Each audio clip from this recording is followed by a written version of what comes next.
Mesdames et messieurs, bonsoir, bienvenue dans ce journal dont voici les titres. Dépôt au Sénat d'un projet destiné au financement du projet du câble terrestre de communication en Mauritanie.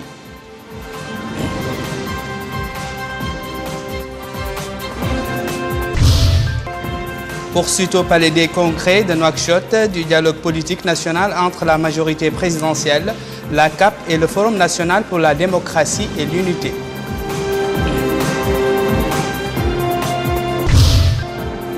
Pose de la première pierre d'un pavillon réservé à l'armée au nouvel aéroport international de Nouakchott, comportant un bâtiment au profit de l'état-major de l'armée de l'air. Bonsoir. Avant de développer ces titres, le président de la République, Mohamed Ould Abdelaziz, a adressé aujourd'hui un message de condoléances au président de la République fédérale du Nigeria, son Excellence M.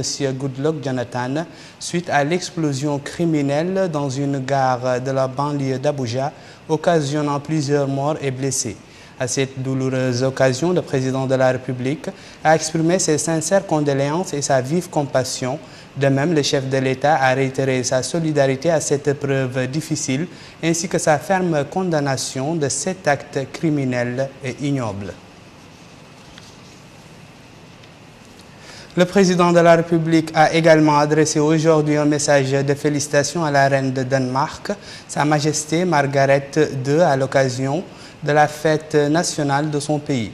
Le chef de l'État a réitéré sa détermination à aller de l'avant dans l'effort de renforcement des relations de coopération liant nos deux pays, et ce, dans l'intérêt mutuel des deux peuples.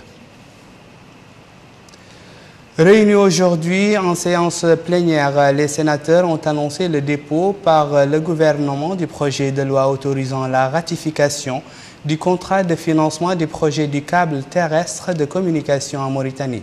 Cette plénière s'est déroulée sous la présidence du vice-président du Sénat, El Haj Abdurrahman Hamadan. L'ordre du jour de cette plénière, tenue sous la présidence du monsieur El Haj Abdoulba, vice-président du Sénat, était le dépôt du projet de loi autorisant la ratification de l'accord de financement signé en octobre 2013 entre notre pays et la Banque européenne pour l'investissement destiné au financement du projet câble marin en Mauritanie. L'enveloppe financière de ce projet atteint 52 millions de dollars, soit plus de 15 milliards d'ouguiyas. Et par cet accord de financement, la Banque européenne fournit 721 millions d'ouguiyas de cette enveloppe financière, remboursable sur 10 ans avec une période de différée de 5 ans. Le projet de loi a été transmis à la Commission des affaires économiques et du plan pour étude. Auparavant, la conférence des présidents avait tenu une réunion sous la présidence du monsieur Mohamed Hassan Ould Haj, président du Sénat, réunion consacrée à l'examen du projet de loi. Restons toujours au Sénat pour parler cette fois-ci de l'audience accordée par le président du Sénat, Mohamed Hassan Ould Haj, à l'ambassadeur du Royaume d'Arabie Saoudite dans notre pays, son Excellence Saoud Abdelaziz Al-Jabiri. L'entretien a porté sur les voies et moyens de renforcer la coopération entre le Royaume d'Arabie Saoudite et notre pays dans le domaine parlementaire.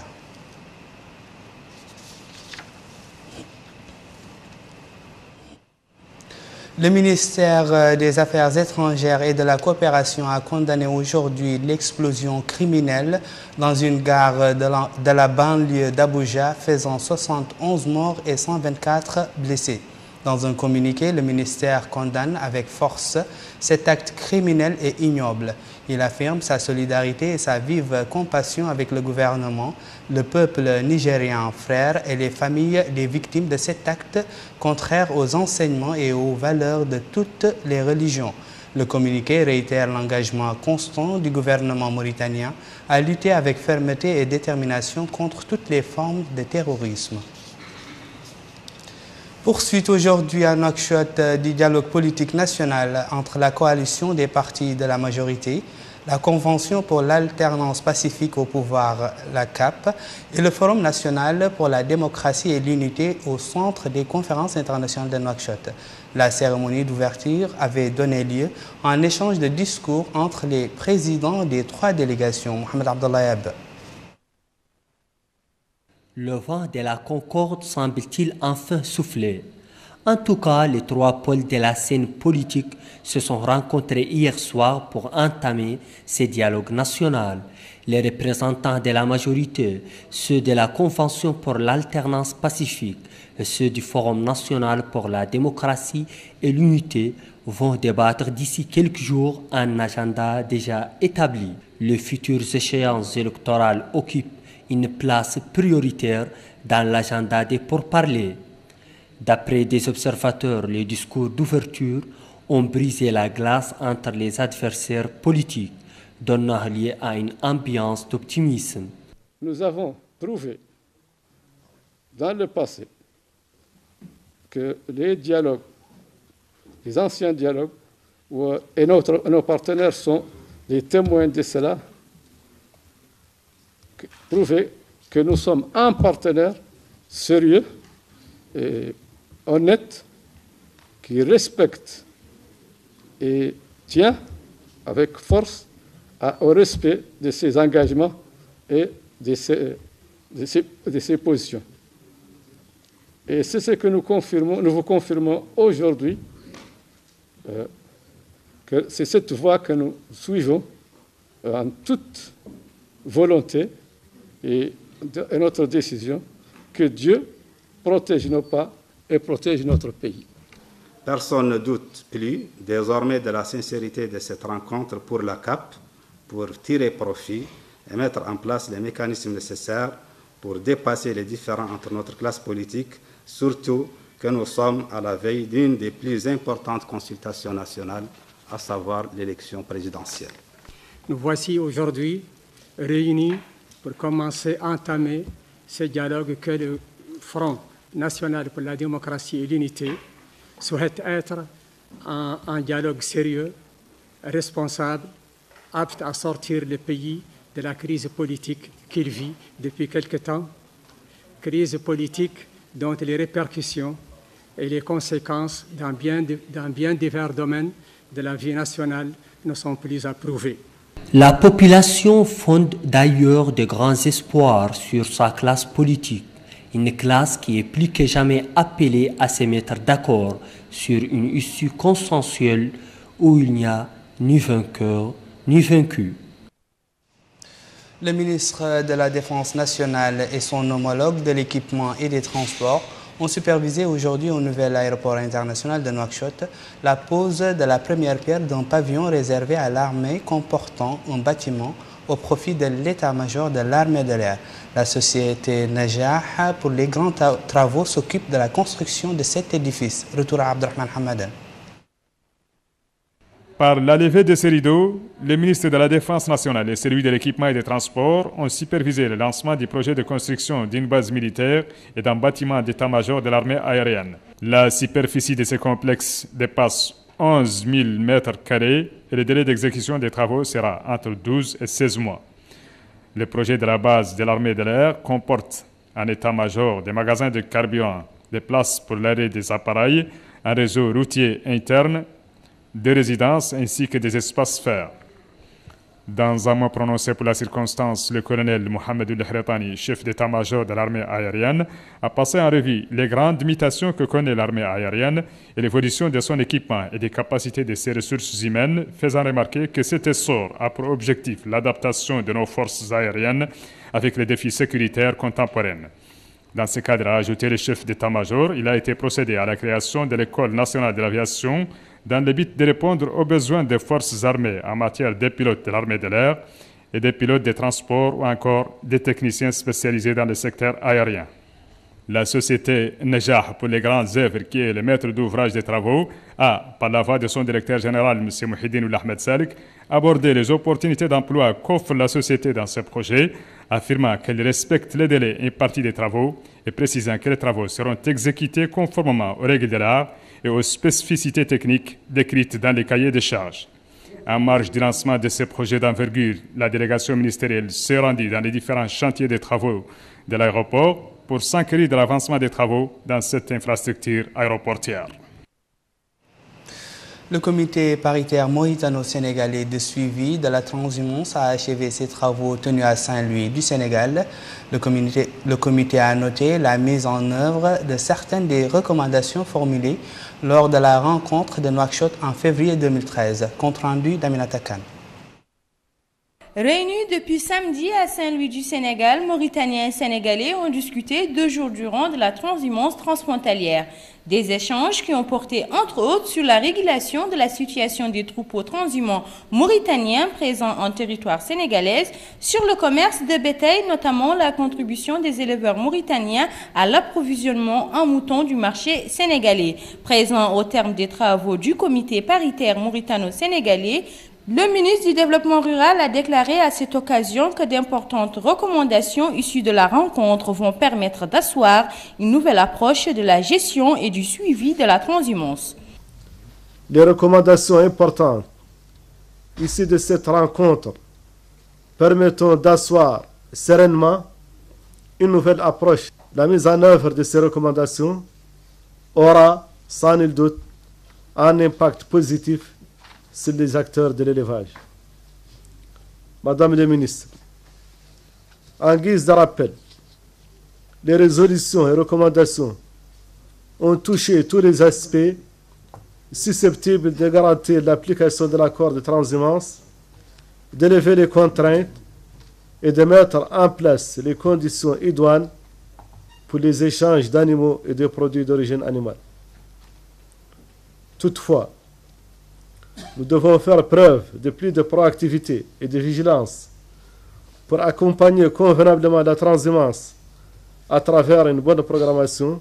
Aminata Mbengue, ministre sénégalaise de l'élevage et des productions animales, a rappelé au cours de son allocution les relations séculaires qui unissent nos 2 pays. Nous voici donc au terme des travaux de la réunion du comité paritaire sur la transhumance entre la République du Sénégal et la République islamique de Mauritanie. Cette rencontre qui s'est tenue à Saint-Louis, ville tricentenaire, cordon ombilical entre nos 2 pays, nous offre une occasion de plus pour réaffirmer le caractère indissoluble des relations fraternelles et amicales qui lient les peuples sénégalais et mauritaniens. Ces 2 jours d'échange et de partage, de concertation, nous ont permis de formuler des recommandations importantes pour une meilleure organisation de la transhumance transfrontalière. À noter que les 2 parties ont réitéré leur attachement à l'accord sur la transhumance signé en avril 2006 et reconduisent les recommandations contenues dans la déclaration de Nouakchott de février 2013. Non loin de Saint-Louis, cap sur la wilaya du Trarza, où le commissariat à la sécurité alimentaire a distribué hier gratuitement des produits alimentaires à plus de 1000 familles démunies de Ligat dans la commune de Lexaïba 2, relevant de la Mokata'a d'Arkiz. Plus de précisions avec Abdul Adamaba. 1117 familles démunies de Ligat dans la commune de Lexaïba 2 ont été assistées par le commissariat à la sécurité alimentaire. 117 tonnes de blé et 10 tonnes d'huile ont été gracieusement attribuées. Cette distribution de produits alimentaires rentre dans le cadre des activités du commissariat à la sécurité alimentaire.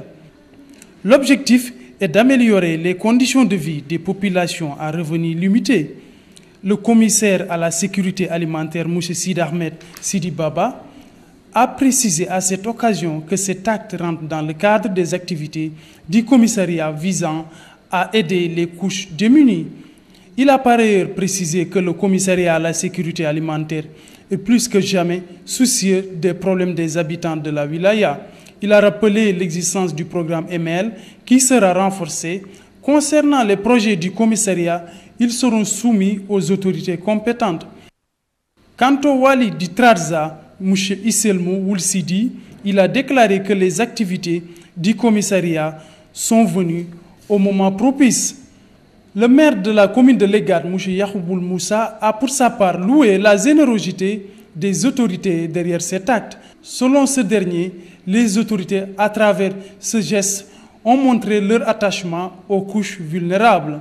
Il a par ailleurs prôné la multiplication de ces actions en vue d'un développement harmonieux. Auparavant, le commissaire à la sécurité alimentaire avait tenu une réunion avec les autorités administratives en présence du directeur général de Tadamoun. Cette rencontre a permis de passer en revue les activités du commissariat à la sécurité alimentaire au niveau de la wilaya du Trarza. Les interventions ont à l'unanimité évoqué la nécessité de multiplier par réaction en vue de faire naître l'espoir chez les populations.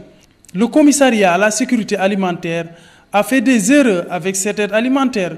Les populations de Legat dans la commune de l'Ixébe 2 ne diront pas le contraire.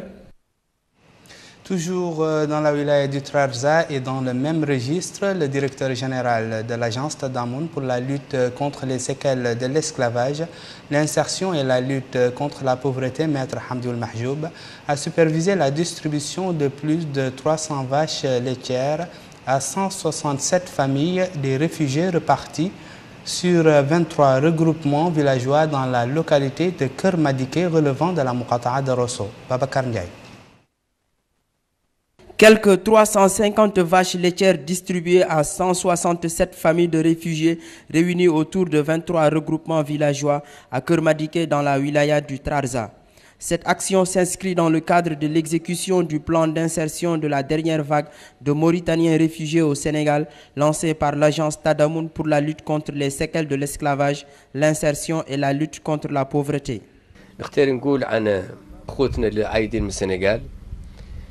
J'aimerais dire ici que nos frères venus du Sénégal représentent une priorité pour le président de la République Mohamed Ould Abdelaziz, a rappelé à cet effet Maître Hamdioul Mahjoub.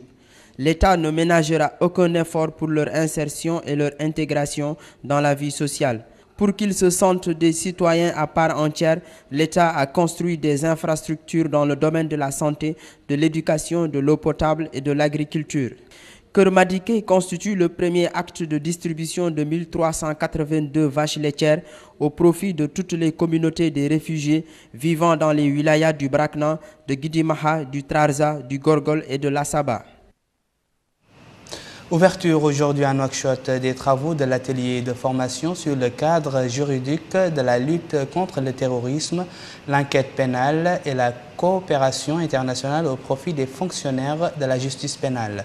La rencontre organisée par le ministère de la Justice a pour objet de former un nombre d'acteurs du département pour leur permettre d'accompagner l'évolution que connaît le pays et renforcer leurs capacités en matière de lutte contre le terrorisme. Bokar Baylaba. Le terrorisme menace à la fois l'état de droit et les libertés fondamentales des citoyens, un phénomène devenu mondial, et sa lutte exige de la justice pénale la possession d'un arsenal juridique solide et efficace. L'objectif de cet atelier de 3 jours est de permettre aux acteurs de la justice de renforcer leurs capacités en matière de lutte contre le terrorisme. L'occasion pour le secrétaire général du ministère de la Justice, M. Mohamed Lemine Ould Sidi Baba, d'indiquer que la lutte contre le terrorisme et le crime organisé occupe une place de choix dans les préoccupations du président de la République, qui n'a cessé de souligner à toutes les rencontres nationales et internationales le danger de ce phénomène et l'impérieux intérêt de conjuguer les efforts pour éradiquer et bloquer ses sources de financement. Et pour être efficace dans la lutte contre ce phénomène, la mutualisation des efforts étatiques devient plus que jamais nécessaire. Et l'Office des Nations Unies contre la drogue et le crime organisé a une stratégie pour venir à bout de ce phénomène. Je voudrais mentionner que l'ONUDC, dont le mandat est d'apporter une assistance technique aux États pour lutter contre le crime organisé, le trafic illicite et le terrorisme, privilégie de plus en plus une approche intégrée, tant au niveau régional que national, des phénomènes criminels transnationaux, afin de répondre au mieux aux nouveaux défis sécuritaires que nous connaissons aujourd'hui. Comme le terrorisme est un acte délibéré à la violence, en violation du droit, les réactions des États face à ce phénomène doivent tendre à préserver l'état de droit. Dans la wilaya de Dakhlet Nouadhibou, l'opération de recensement à vocation électorale complémentaire a débuté depuis 2 semaines sous la supervision de la coordination régionale de la CENI, Noudi Moussa Ndiaye. Initiée par la coordination régionale de la CENI au niveau de Dakhlet Nouadhibou, En collaboration avec la coordination du Bureau régional de l'Office national des statistiques, l'opération de recensement administratif à vocation électorale complémentaire pour la présidentielle de 2014 se poursuit à Dakhlet Nouadhibou où 11 bureaux sont ouverts à cette occasion. Au niveau de cette région, nous avons ouvert au départ 10 bureaux. 5 à Nouadhibou,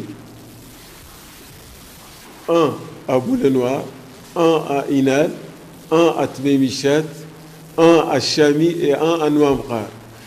Par la suite, nous avons jugé utile d'ajouter un 6e bureau au niveau de la Muqata'a de Nouadhibou, ce qui a été fait à peu près le 2e ou le 3e jour. De son côté, le coordinateur régional de l'ONS, M. Mohamed Louba, a dit que leur structure a pris toutes les dispositions pour que cette opération se déroule dans de bonnes conditions. Les citoyens que nous avons rencontrés ont mis l'accent sur l'importance de cette opération. Cette femme lance un appel aux uns et aux autres afin qu'ils viennent s'enregistrer sur la liste électorale à temps. Quant à cet homme, il précise que malgré son agenda de service, il est venu pour faire son devoir. Je suis là pour appeler toutes les femmes comme moi pour venir sortir pour faire le recensement. Et enfin, ce citoyen indique que le recensement est important, alors pourquoi ne pas le faire? Il est bon de rappeler que le slogan de la coordination régionale de la commission électorale indépendante à Nouadhibou est bien l'enregistrement sur la liste électorale est la condition de votre droit de vote. Ici à Nouakchott, le coup d'envoi d'une vaste campagne de propreté a été lancé ce matin par les autorités de la communauté urbaine de Nouakchott. Cette campagne, qui va durer tout un mois, a pour objectif de nettoyer toutes les rues de Nouakchott en passant par les espaces publics et le déguerpissement des occupants illégaux de la voie publique. Zaïdara. Opération Ville propre, voici l'objectif que s'est donné cette campagne de la communauté urbaine de Nouakchott qui vient de voir jour. Elle doit s'étendre sur tout Nouakchott et pour ce faire, la capitale a été repartie en 3 zones de 3 moukhata. Matimit Hamadi, la présidente de la communauté urbaine de Nouakchott, a affirmé lors de cette campagne de lancement que cette opération qui vise à assainir la ville ira des structures sanitaires, des mosquées, des places publiques, des établissements de partout à Nouakchott jusqu'à rendre la ville propre. Elle a précisé ensuite qu'au-delà de la propriété de la ville, cette campagne permettra de dégager l'espace public de toute activité non autorisée. De grands moyens logistiques sont déjà à pied d'œuvre, des camions bennes, des bulldozers et une équipe au grand complet. Cette vaste campagne, comme nous l'a précisé ce chef d'équipe, passera par 3 étapes dans les 3 zones de Nouakchott. Une première qui va durer 10 jours dans la première zone, Tevrakzena, Elmina, Sapra. La deuxième aura lieu dans la deuxième zone, Ksar, Darnaïm et Teyaret. La dernière étape de cette campagne se fera dans la 3e zone qui est Toujouni, Arafat et Riyad. La communauté urbaine de Nouakchott, à travers cette campagne, vise, comme nous le précise son secrétaire général, Mohamed Abdallah Oulbeta, l'éveil de tous les citadins sur l'importance de l'insalubrité. On va faire de façon à ce qu'on maintienne ce que la campagne a réalisé. Et donc on maintient le statu quo au niveau de ces 3 muqata'a en attendant de compléter avec les autres muqata'a de Nouakchott, jusqu'à ce que toute la ville de Nouakchott soit propre. Et en ce moment-là, d'autres moyens seront mis en œuvre pour maintenir le statu quo au niveau de la ville de Nouakchott. Avec pour but de rendre Nouakchott propre, cette campagne s'est également donné le défi de faire respecter l'espace public, les ordures seront dégagées et même la divagation des animaux sera interdite. Coup d'envoi à Ayoun d'une campagne de sensibilisation sur l'enseignement organisé par le ministère de l'Éducation nationale au profit des parents d'élèves dans les wilayas des 2 Hod, de la Saba et du Tagan, en collaboration avec l'Association nationale des parents d'élèves et d'étudiants sur les conduites nocives à l'école. Malika Nakli. Levée du jour sur les bancs d'école à Ayoun, ciblée par la campagne de sensibilisation menée par la Fédération nationale des parents d'élèves et d'étudiants quant au rôle crucial des parents dans l'instauration d'un environnement scolaire des plus performants, qui passe notamment par l'abandon de la sédentarisation anarchique, la nécessité d'assurer aux enfants l'enseignement fondamental et pour cela d'être en possession de leur pièce d'identité et la présence de ces derniers dès le premier jour de la rentrée. À l'occasion de cette campagne de sensibilisation, le conseiller du Wali du Had el-Gharbi, chargé des affaires juridiques et administratives, M. Taïboul Mohamed Mahmoud, a mis en exergue dans une intervention faite à cette occasion l'importance considérable accordée par l'État pour réformer l'enseignement et hisser le niveau des élèves et des étudiants conformément aux instructions du président de la République, M. Mohamed Ould Abdel Aziz. Il a indiqué également que l'État déploie des efforts énormes pour mettre en place les conditions propices à un enseignement performant.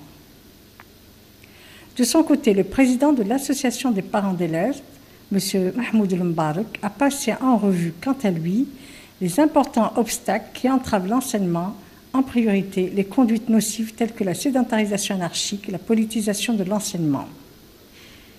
Il a indiqué également qu'une réforme saine de l'enseignement requiert le renoncement à ces comportements et la nécessité d'exécuter le code d'obligation de l'enseignement, de l'assiduité des élèves au premier jour de l'année scolaire, de l'achèvement de l'état civil des élèves en âge de scolarité et de l'orientation de certains élèves vers les centres de formation professionnelle. Le coup d'envoi de cette campagne de sensibilisation sur l'enseignement s'est déroulé en présence du Hakem et du maire d'Ayoun et a été marqué par des interventions ayant porté sur les difficultés rencontrées par l'enseignement, les niveaux bas des élèves et la négligence de certains maîtres. L'Association des imams de Mauritanie a, dans un communiqué, appelé le président de la République à se présenter aux prochaines élections présidentielles pour briguer un second mandat. Dans ce communiqué, les imams ont loué les réalisations accomplies dans le pays durant le mandat du chef de l'État et ce, dans différents domaines. Ils ont par ailleurs affirmé que l'intérêt général de la nation se trouve dans la réélection du président de la République, Mohamed Ould Abdel Aziz. Autre initiative, c'est celle organisée hier soir à Nouakchott par un groupe de jeunes dénommé Main pour la construction de la nation.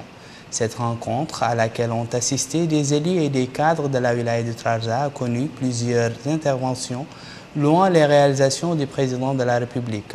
Le coordinateur général de cette initiative, Mohamed Ould Amar Ould Ali, a déclaré leur adhésion au programme de l'Union pour la République pour la consolidation des acquis. Pour sa part, la responsable des femmes à l'UPR a passé en revue des avancées enregistrées dans notre pays dans les différents domaines.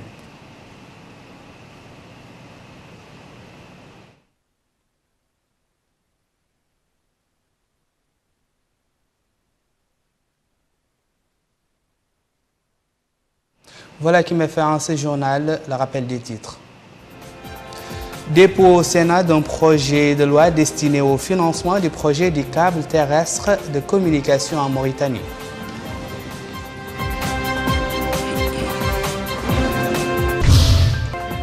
Poursuite au Palais des Congrès de Nouakchott du dialogue politique national entre la majorité présidentielle, la CAP et le Forum national pour la démocratie et l'unité.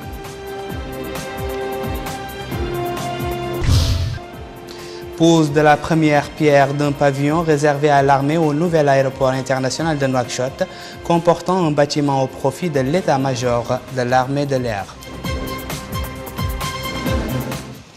D'ici ou d'ailleurs, merci de nous avoir suivis. Votre fidélité est notre fierté. Au revoir.